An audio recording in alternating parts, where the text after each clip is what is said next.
Well, good morning, ladies and gentlemen. I'm Pastor Mike. I'm here this morning from Abundant Grace Fellowship of Laughlin. This morning we're going to talk about bite and devour. Now, you may wonder what that is or what that means, and we'll get into it. We will understand what that means. But it's more or less personal relationships inside the body of Christ and outside the body of Christ. But bite and devour has significance and special meaning to all of us this morning. He says, the Word of God said to, in Galatians chapter 5, verse 1, it says, "Stand fast, therefore, in the liberty by which Christ has made us free, and do not become entangled again with a yoke of bondage." And so this morning we're talking about the Galatian church and what has happened in the Galatian church, which caused Paul, by the power of the Holy Spirit, to write the book of Galatians. But this morning it also applies to us. It applies to the modern day churches. It applies to everywhere we go, every place of worship. That in Acts chapter 15:1, this will describe what had happened at the church in Galatia, but it also will describe what is happening today in the modern churches in the United States of America and the Christian churches throughout the world. And it's Acts 15, verse 1. Certain men came down from Judea and taught the brethren, "Unless you are circumcised according to the custom of Moses, you cannot be saved." And so this is what Paul was talking about this morning. This is what the book of Galatians is all about. There are certain men that come from everywhere that will bring things into the fellowship, into the teachings, that will bring something other than the cross and faith in Jesus Christ that man needs to do or has to do in order to be saved. These men brought the leaven of you must be circumcised and become a Jew in order to be saved. So they were the Jewish men that had been saved. They were believers in Jesus Christ, but they decided that that wasn't enough, and they could not give up the law and the things that they had learned in the Jewish tradition, the first 5 books of the Old Testament. And so you must be circumcised. My brothers and sisters, don't let anyone ever add to what the Word of God says. It says, if you believe in your heart and confess with your mouth the Lord Jesus, you will be saved. That's it. There's nothing more. But yet the Apostle Paul is speaking to those who have corrupted the simple gospel of faith in Jesus Christ. Maybe that's you today. Perhaps you have been brought back under the bondage of the law, or some part of the law, or some part of men's rules, to make you feel like you're not saved unless you accomplish or do certain things. In 1 Corinthians chapter 9, verse 19, says this, "For though I am free from all men, I have made myself a servant to all, that I might win more." And so this we'll talk about in a second, but I'm free from all men. I'm a Christian. I'm free from all men. And so are you if you're a Christian and you have decided to make Jesus your Lord and Savior. You are free, and you are a servant, which is what Christ shows us, and we'll talk about that in a little bit too. You are free, but you serve all so that more might be saved. And so there is no one in the world, my friends, that is more free than a Christian that lives in the liberty of faith in Jesus Christ. And so Galatians chapter 4, which was the previous chapter, because the divisions in the Bible were made by man, they were not made by God himself, but Galatians 4, verse 30 and 31 helps us to understand where we are in Galatians 5 in verse 1. Let me read it to you, Galatians 4:30 and 31, so we can understand what Galatians 5 is all about. Nevertheless, it says in Galatians 4:30, what does the Scripture say? Isn't that something that we should always look back on? No matter what someone tells us or brings into our church or our fellowship, some new idea, something that you've never heard about before, the question always is, what does the Scripture say? Because the Scripture is the thing that God has given to us that will never end. It's everlasting. It will remain even after everything has passed away. The Scripture, what does the Scripture say? That's so important as a Christian and non-Christian that we go back to the Scripture and it tells us and instructs us on what to do. So in Galatians 4:30, he goes on to say, cast out the bondwoman and her son. For the son of the bondwoman shall not be heir of the son of the free woman. And so the bondwoman was of the flesh. Abraham and Sarah decided to send him in to Hagar, and Hagar was a slave, a bondwoman, that they decided to help God out by having Abraham have a child through Hagar. And so the bondwoman is Hagar. And the child of Hagar was a child that was cooked up by Abraham and Sarah to help God along and to give them a son through Hagar. And of course she did have a son. His name is Ishmael. And Ishmael is part of the bonding to the law that we have today. This young man, Ishmael, was of a bondwoman and of the flesh. But it says here in Galatians 4:30 and 31, so then, brethren, we are not children of the bondwoman, but of free. Are you a Christian this morning? Have you received Christ as your Lord and Savior?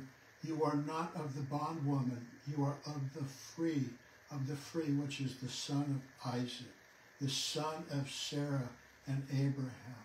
Abraham was 100 years old when he fathered the child Isaac, and Hagar he had to send away, but he fathered Isaac. It was a miracle son. He was a son of the Spirit. He was something that Abraham could not do and Sarah could not do. They were both past the age of childbearing, but yet God always works through a miracle.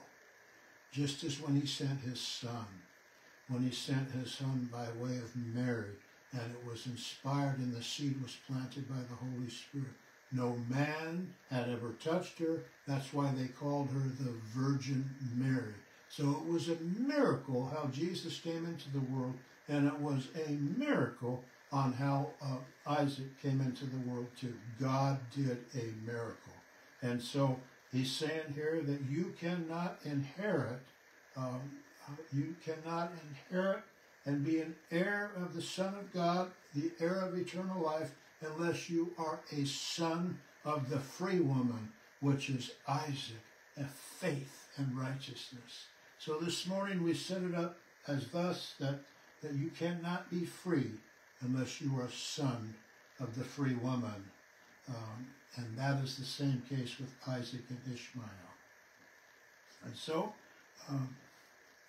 and as we go on here, in a sinner, if you are a sinner, you do not have Christian liberty. Because as a Christian, saved, born-again person, you have liberty to make choices that you couldn't make before. As a sinner, you only have one choice. Without Christ, you are outside the body of Christ. You have one choice, and that is to choose Jesus Christ. You cannot be free with any other choices. If you do not choose Jesus, you are in the bondage of corruption. You are in the world. And so you are in the world today, and perhaps you were saved by Jesus Christ. You received him as your Lord and Savior, but yet people had come in and began adding to the cross for you. And when you don't stand fast, if you don't stand fast in your salvation through Jesus Christ, you can be brought back into the bondage of works, not righteousness by faith. In Romans 6, verse 22 and 23, the Word of God says this: "But now, having been set free from sin and having become slaves of God, and have your fruit to holiness to the end, everlasting life." And so you've been set free from sin. You may have been out there in bondage to corruption, but through Jesus Christ, you have been set free, having become a slave of God instead of slave of sin. For the wages of sin is what? It is death. You see, if you don't have Christ in you this morning, the wages of your life, the corruption in your life, is going to lead to death. But this is eternal death. This is eternal separation from God Almighty. Eternal separation in outer darkness, where there's gnashing of teeth and wailing, until that last day when the angel, when Satan and his fallen angels are cast into the pit of fire. Unless you have Christ and you've received him, you be thrown into that pit of fire yourself. So examine yourself this morning, because the wages of sin is death, but God has a gift for you and has given a gift to the Apostle Paul and those who received Christ in Galatia. But the gift of God is eternal life in Christ Jesus our Lord. And so you can be set free from sin. You can be set free from the fear of death. And you shall not be cast into the lake of fire forever and ever, to burn forever and ever. Are you a slave of sin this morning? You could be a slave of sin and not have Jesus Christ, but you could have Jesus Christ, and because leaven came into your life, which is sin, you are now in bondage to that sin that you've given into. It could be just about anything. It could be something like gambling. It could be other things like that, where you're no longer free. You have Christ, but you've given in to something like that. But the real thing that really causes the problems is to give in to faith by works, not righteousness by works, but righteousness by faith. You see, I have liberty in Christ. I have liberty in Jesus Christ because I've received his Son as my Lord and Savior. So let's read on. Back to Galatians chapter 5, verse 1. "Stand fast, therefore, in the liberty by which Christ has made us free, and do not become entangled again with the yoke of bondage." The yoke of bondage is when we add something to faith in Jesus Christ. Well, you must be baptized. And the people that had come into the church, the Galatian church at that time, were Judaizers that were saved Jewish men that were keepers of the law, that felt like all of a sudden we needed to add back in certain aspects of the law in order to be saved. And they convinced many people in the Galatian church and in other churches that it's Jesus Christ plus what? Plus maybe a circumcision. That was one of their mainstays, which was you must be circumcised and keep the law in order to be saved. And so we know that that's leaven, that that's sin to teach that and preach that is not something that comes from God.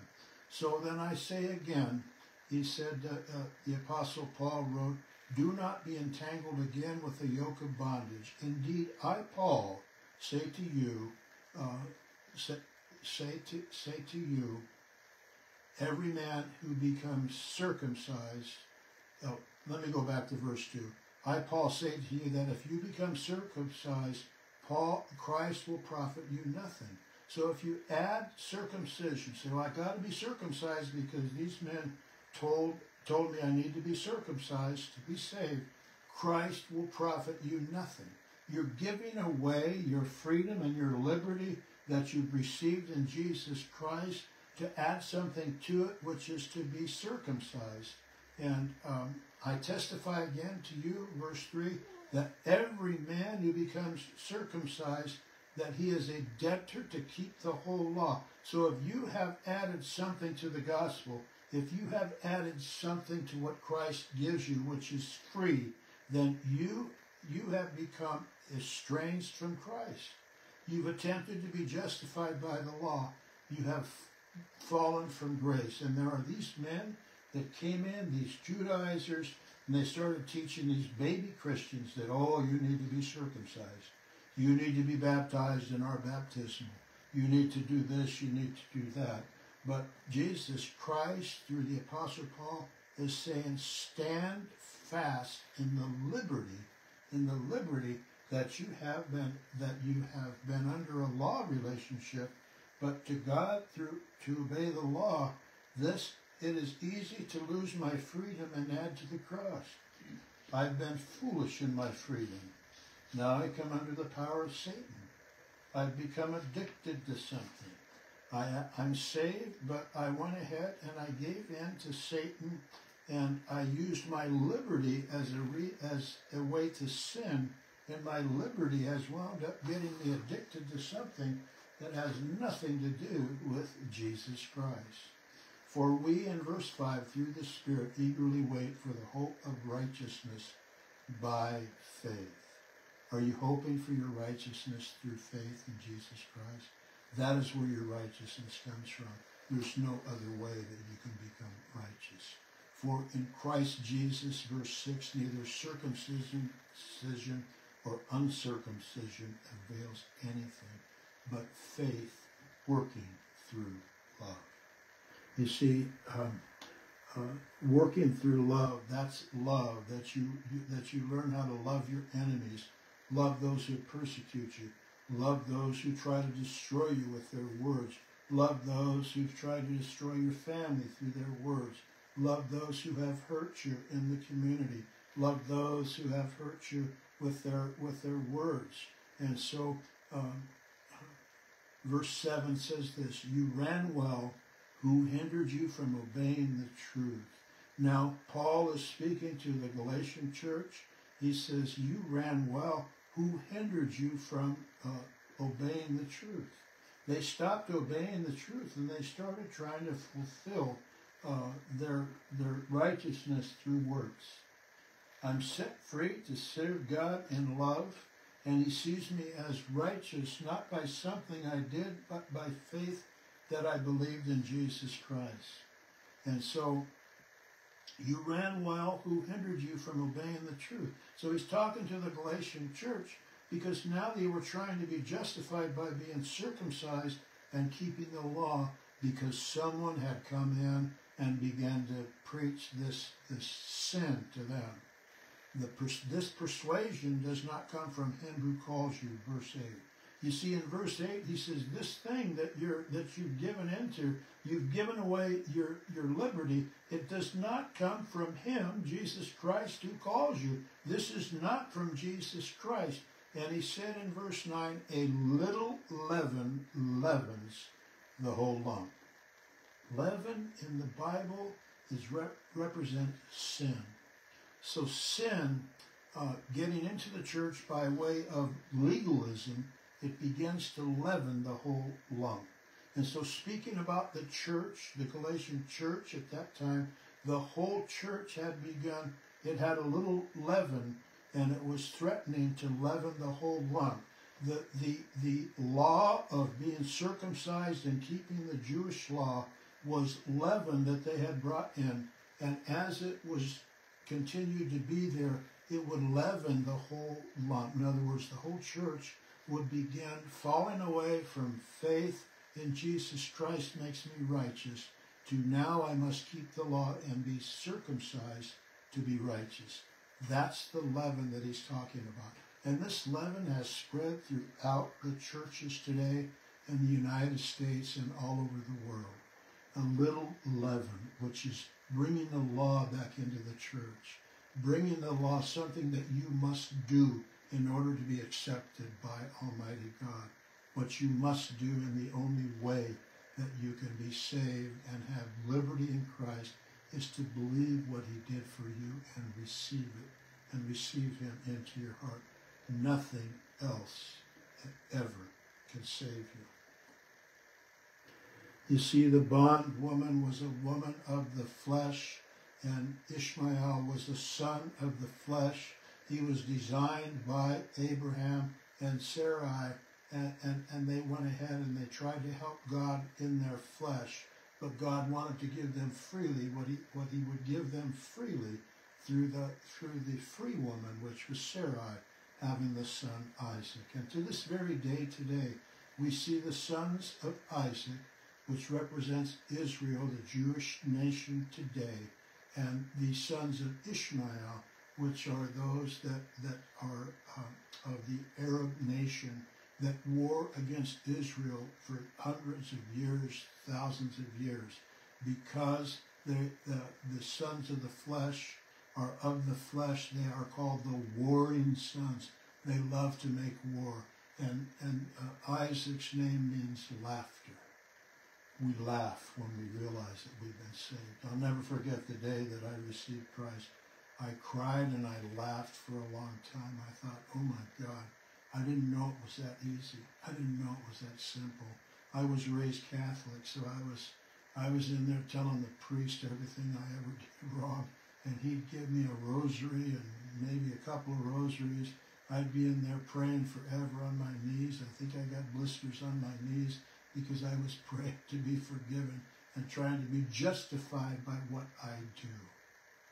But when I found out that it's by what Jesus did that I'm saved and forgiven, it changed my life. Hopefully, it has changed yours. Many of you were saved already, but have you entered into a relationship with God where you've allowed the law to come back into your relationship? Look, he said this, a little leaven leavens the whole lump. I have confidence in you, in the Lord, that you will have no other mind, but he who troubles you shall bear judgment, whoever he is. Those that bring the law into the church, those that bring the law of the flesh into the church and causing people to work hard to try to please God, when all you have to do is bask in the righteousness that God gives you freely by faith.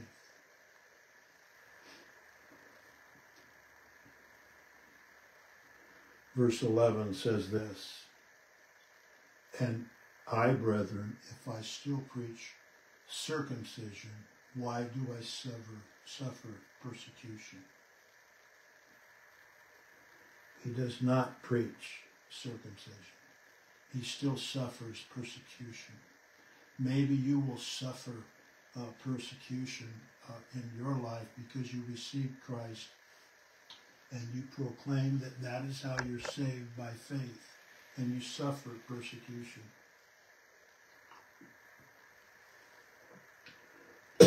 Excuse me. So the Apostle Paul gets a little naughty here when he says they want you to be circumcised, but the offense of the cross has ceased if they want you to be circumcised. And here's what he said about those that bring the law into the church, into the grace of God, into the righteousness by faith. He says, I could wish that those who trouble you would even cut themselves off. Now they want you to be circumcised, but the Apostle Paul is saying that they would castrate themselves. He said, I wish that they would castrate themselves because they have troubled you with circumcision. I wish that they would castrate themselves. And so this is what the Apostle Paul felt, and he represented God, and he's saying to you that are in the church right now, spreading the law on top of the grace of righteousness through Jesus Christ. The Apostle Paul, Almighty God, is saying, I wish that you would be castrated. Now, I didn't make this up. It's here. It's something that is in the Word of God. And this is how God feels about when you bring the law into the church where righteousness abounds simply by faith. He says in verse 13, he said, for you, brethren, have been called to liberty. Only do not use liberty as an opportunity for the flesh, but through love serve one another. Talking about service, he's saying this, that you were saved to serve one another. You were saved. What do I do about this? Do I serve one another? And Jesus served. He was my example. He served. He was the King of heaven and earth and all the universe. But yet what did he do? He said, all power has been given to me on earth, heaven, and the universe. And what did he do when he said that to the disciples and apostles? He put a towel on his leg and he began to wash their feet. Why did he do that? Jesus said, I am a servant of God. I am your servant. I will wash your feet. And we know that our dirty feet, our dirty body, our dirty skin can only be washed by the grace of God and by Jesus Christ. But yet he said this in verse 14.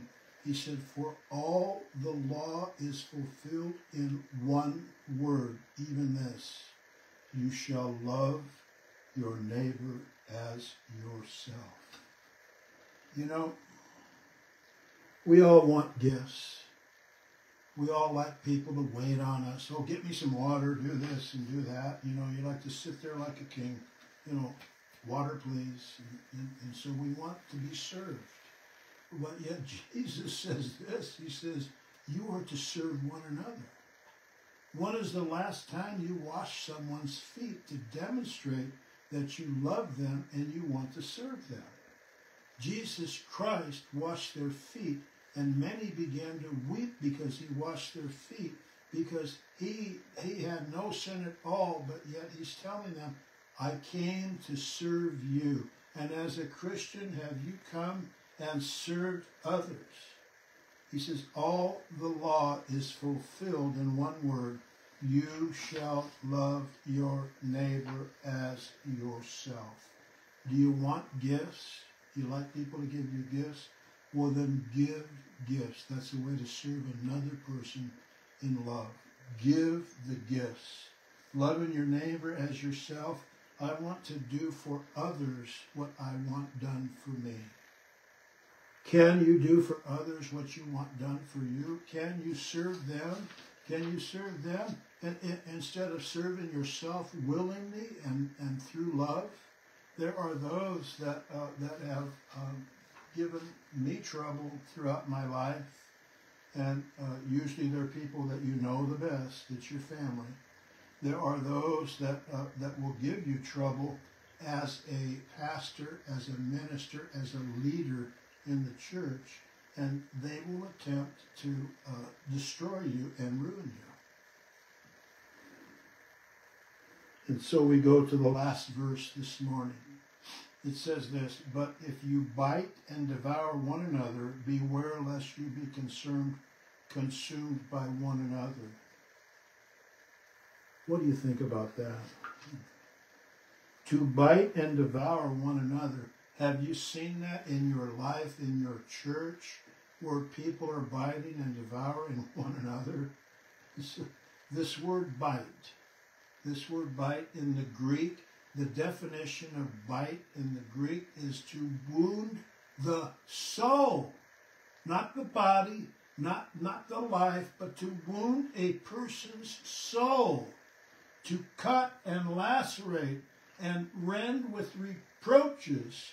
And so when you bite in this context, you are wounding that person's soul. You are cutting and lacerating with reproaches that person, not his body, but his or her soul. So when you go after someone, when you bite someone in the church or out of the church, you are destroying and cutting and lacerating that soul of that person. The words that you say cut to the soul. The gossip that you do cuts to the soul. The things that you say cut to the soul of that person, not their body. The soul is forever. And those souls that have been lacerated, those souls that have been cut, those souls that have been harmed by your words, in the church, this is where this happens.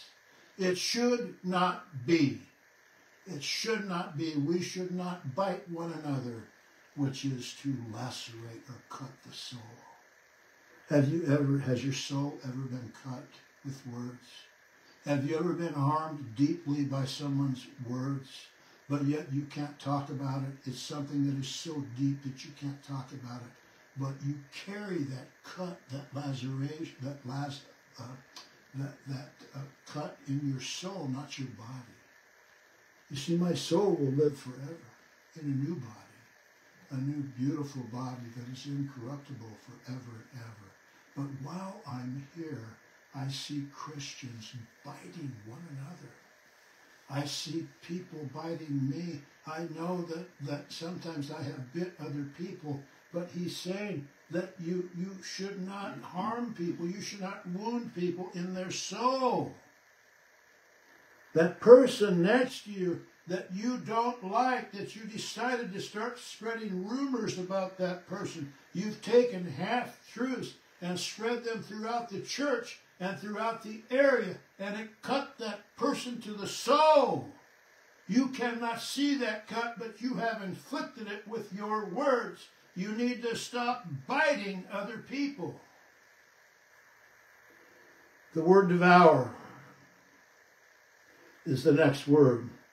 But if you bite and devour one another, you've already bitten them. You've lacerated their soul. They are hurt so deeply and been harmed so deeply that they carry the scars of your words and your actions in their life for the rest of their lives. But devour in the Greek has another meaning: to ruin. You see, how many people have you ruined with your words? How many churches have you ruined with your words against one another? How many churches and people have you ruined their lives?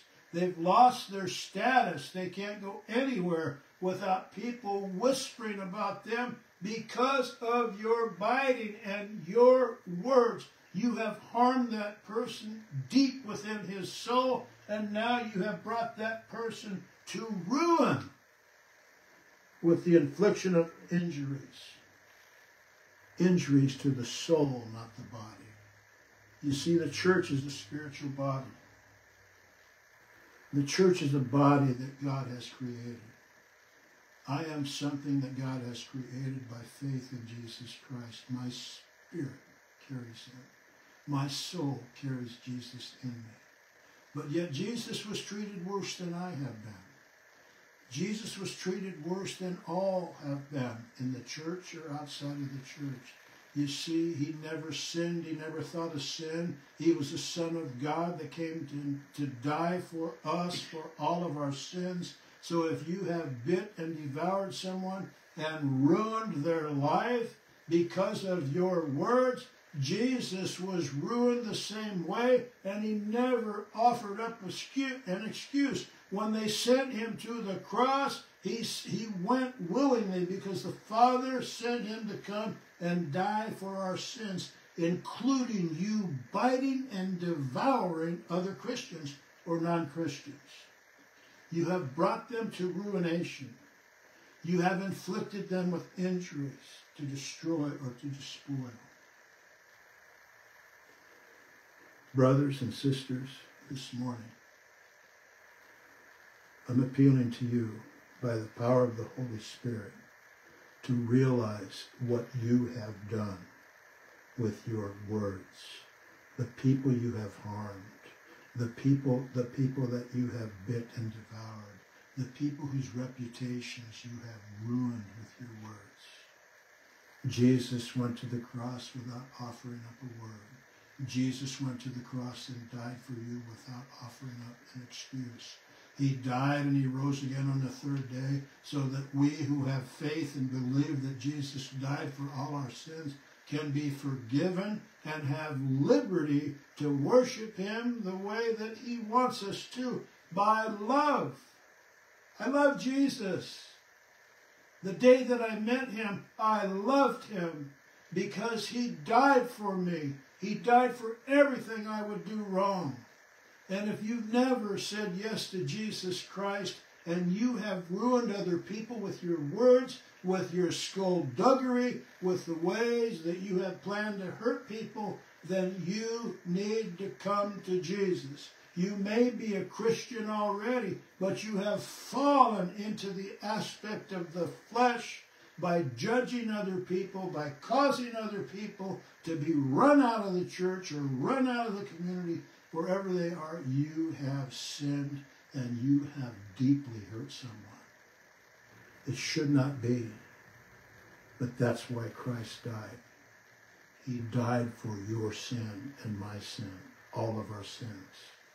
And if you realize this morning that you may be a Christian, but you've done this, He'll forgive you.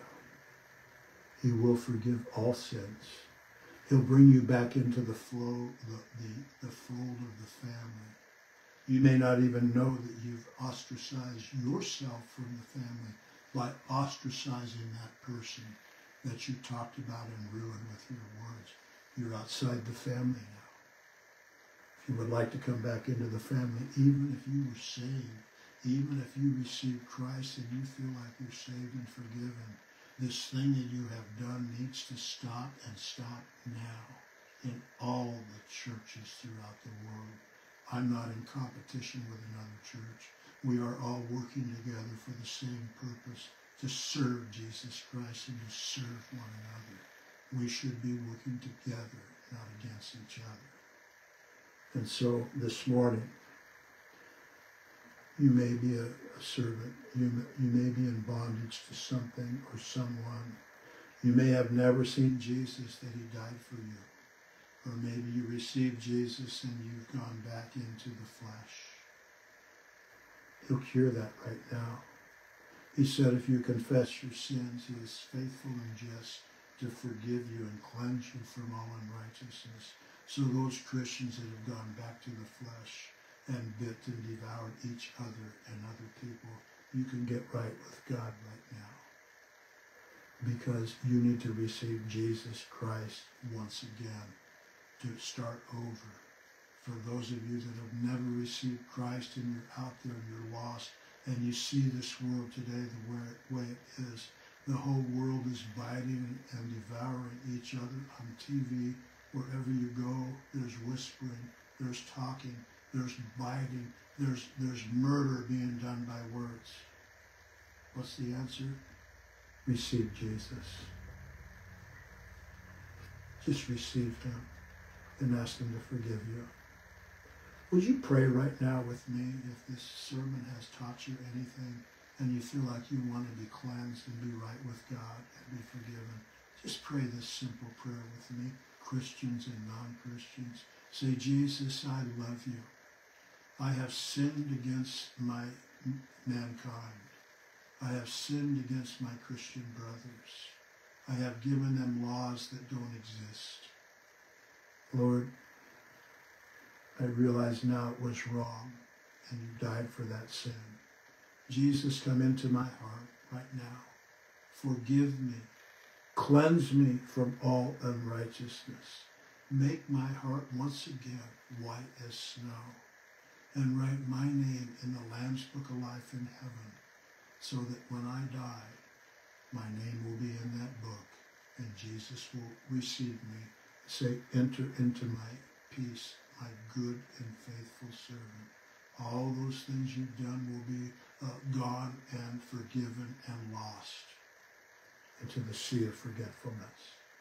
If you prayed that prayer with me this morning, Jesus came into your heart, and your name is in the Lamb's Book of Life in heaven. And if you should die today, you will go to heaven. And it'll be a place where there's no more sin, no more tears, no more death, nothing in there but the joy of the Lord and the glory of God.